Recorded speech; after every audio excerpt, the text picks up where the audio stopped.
Partie 3, la vie après la mort. Nous en étions au purgatoire. Il y a donc après la mort l'enfer, le paradis, le purgatoire. Je ne m'étendrai pas sur l'enfer car je ne veux pas parler de ce que je connais peu. Ma grâce concerne le purgatoire. Euh, Ce que je peux vous dire, c'est que rares, a priori, sont les âmes qui vont directement au paradis, car il faut être d'une grande pureté. À notre mort, nous allons donc au purgatoire et il y a plusieurs niveaux, si on peut appeler ça comme ça. Certes, ce purgatoire, c'est pas l'enfer, mais ça y ressemble énormément et sur ça, j'ai été très surprise. La seule différence, c'est que l'on en sort un jour ou l'autre, bien heureusement, mais parfois ça prend des dizaines d'années. En fonction de sa vie vécue, on se retrouve à un certain niveau de purgatoire afin d'être purifié. Et la douleur est intense. Sachez qu'il n'y a pas de répit. Et j'insiste bien sur cela. Il n'y a pas de répit. J'ai été très surprise de voir qu'il y a des douleurs physiques. Pour moi, une âme n'étant pas une chair ne pouvait plus souffrir physiquement. Sachez que c'est faux. L'âme peut souffrir physiquement. Je trouve ça terrible, mais c'est la vérité. Par contre, la bonne nouvelle, la merveilleuse nouvelle, c'est que nous, les vivants, nous pouvons intervenir pour les défunts. Eux ne peuvent, a priori, plus grand-chose pour eux-mêmes, mais nous pouvons intervenir. Et ça, c'est une grâce que nous avons. N'est-ce pas miraculeux de pouvoir intervenir pour aider nos défunts?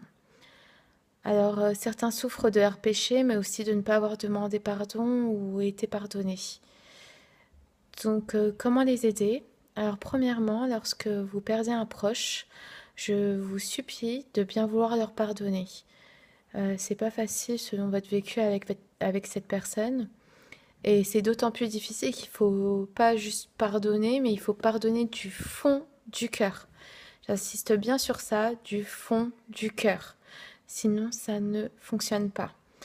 Euh, En fait, vous empêchez leur ascension vers le ciel et également la vôtre. Ça vous condamne aussi. Vous ne pouvez avoir de rancœur à l'heure de votre mort.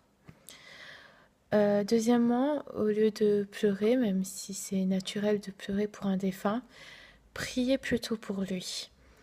Je vous conseille vivement de ne pas lui parler directement, car les démons de l'ombre du mal se tiennent à l'écoute, et j'aborderai ce thème dans une autre vidéo parce que c'est très complexe.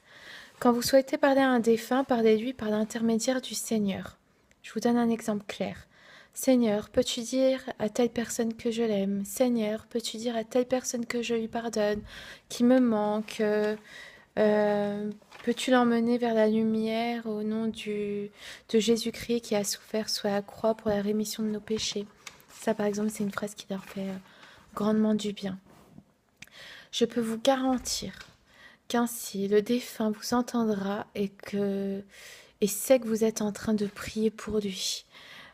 Donc pas la peine de lui parler directement. Ne faites pas ça, surtout pas. C'est ce que font les médiums et c'est très mauvais. Troisièmement, c'est vraiment la plus grande démarche que vous puissiez faire pour un défunt au purgatoire, c'est de demander des messes en son nom. Plus vite vous les ferez, plus vite il sera délivré. Et assistez à ces messes avec envie et amour pour le défunt. Comme tout le monde n'a pas la grâce de savoir le nombre exact de messes qu'il faut pour un défunt, je conseille, c'est à titre personnel, ça n'engage que moi, euh, de faire au moins 20 messes. Et plus vite elles seront faites, plus vite il sera délivré. Alors essayez de ne pas trop les étendre sur de longs mois parce que chaque minute là-bas est une souffrance immense. Le temps là-bas ne passe pas comme le temps chez nous. Euh, voilà, bien écoutez, c'est tout pour aujourd'hui. En résumé, ce qu'il faut retenir, c'est croire réellement en Dieu, croire en l'existence de nos âmes, aimer son prochain, pardonner son prochain et son ennemi. Je sais, pas facile. Savoir qu'au purgatoire, il n'y a pas de répit, mais savoir aussi qu'on peut les aider, les sauver grâce à des messes en leur nom et à nos prières qui les soulagent. Euh, Enfin, si vous êtes perdu, si vous avez des visites de type surnaturel, si vous avez l'impression que quelqu'un vous sollicite, n'hésitez pas à me le faire savoir. Peut-être que par la grâce de Dieu, je pourrais vous aider et vous accompagner. Que Dieu vous accompagne et j'ai envie de vous dire, je vous aime.